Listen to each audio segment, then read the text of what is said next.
Hey, welcome to the Operations Advantage podcast, episode 1. I'm Kim Reyes. I'm a certified online business manager, mom of 5, and a woman on a mission to help you stop winging your business and life. If you've ever felt like you're juggling everything with one hand while microwaving lunch and answering a Slack message with the other, welcome. You're not alone. This episode is going to be a mix of real life behind the scenes, a little tough love, and a whole lot of relief that no, you don't have to be superhuman to make this all work.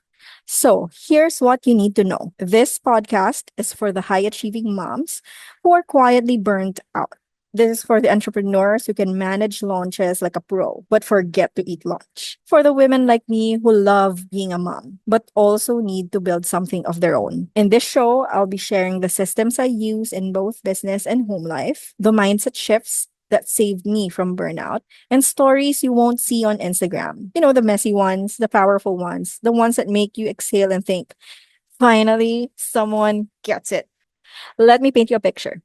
It's 5:30 a.m. One kid can't find his shoes. Another one is yelling that she needs a different school uniform because the clean one's itchy, quote unquote. I've got a kid on the table who won't eat, and then another kid who just dumped cereal all over the floor. On top of that, I've got a client call in 30 minutes. I used to think I was failing because my mornings didn't look like those curated slow rituals you see online. You know, candles lit, matcha frothed, journaling for 20 minutes. Mine looked like chaos. And for a while, I thought that meant I was doing it wrong. But here's what I realized. This is the season I'm in.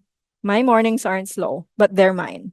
And I've built systems to help that chaos feel manageable. So instead of trying to control everything, I created rhythms that hold me. I want to take you back to the time I nearly walked away from my business. My youngest was still breastfeeding then. My husband was working shifts at the fire station, and I had just lost all my team members, literally overnight. Poof, gone. And clients, they were still emailing, still expecting updates, still needing me to show up like nothing had happened. I was sleep deprived, pissed off, I'm not kidding, and questioning why I was even doing this. There was this one night when I was rocking the baby to sleep while writing a client SOP on my phone. I remember thinking, this is unsustainable. I cannot live like this. That moment, though, it broke me open because I knew I didn't want to quit. I just didn't want to keep doing it the way I was doing it then. So I rebuilt it slowly, intentionally, and with systems that would stop everything from falling apart if I had a bad day. Because let's be honest, in motherhood, those days will come. They will come. It will happen. So here's what shifted everything. Number one is systems. My brain cannot hold all the things, the permission slips, the due dates, the client tasks. So I systemized everything. We have a family calendar now. I batch content on Mondays. I plan dinner for the whole week on Sunday night, even if it's just rotating 3 easy meals. Even with the business, client onboarding, launch planning, content repurposing, there's a framework for everything. And my goal then isn't perfection. The goal is predictability. So when a kid gets sick or I need a slow day, nothing falls apart. Number two is support.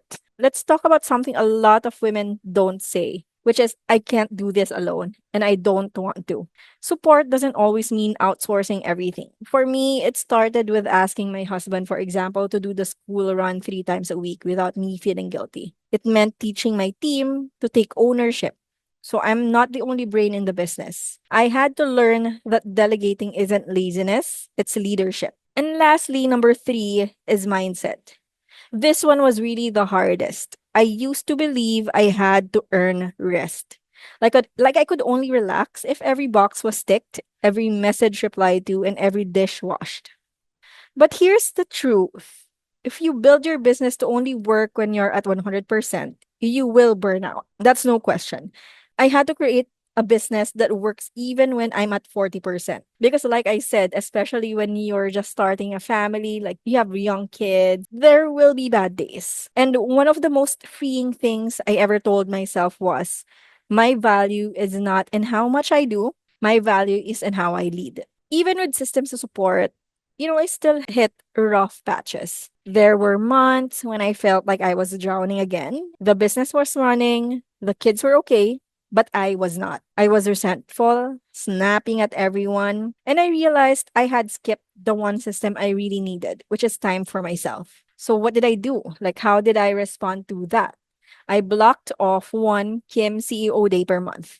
I get off calls, I reflect, I look at the big picture because it's not just about running a business. It's about being the kind of mom, leader, and woman actually want to be. And lastly, let's talk about balance. The word that gets thrown around like we're all just one perfect time block away from enlightenment. I don't aim for balance, to be honest. I aim for rhythm. Some weeks, business needs more of me. During a launch, I might be in CEO mode more than mom mode. Other weeks, when a kid is sick or there's a school event, I shift. It's not about 50-50 every day. It's about making sure I'm not giving all of myself to my business and leaving the leftovers for my family or for myself. Because if there's one thing I want you to take from this episode, it's this: you don't need to hustle harder. You need systems, support, and a rhythm that honors your life. And you are allowed to build a business that fits you, a business that fits your energy, your family, and your season. You're not behind. You're building something powerful, and I'm so glad that you're here. So, if this episode resonated, I would love it if you can hit subscribe and leave a comment below about what's the biggest challenge for you right now. It can be in business, it can be in your motherhood journey. Let me know. I'd like to hear from you. And, if you know a fellow mompreneur who needs this kind of unfiltered practical support, share this with her. Thanks for being here. I'll see you in the next one.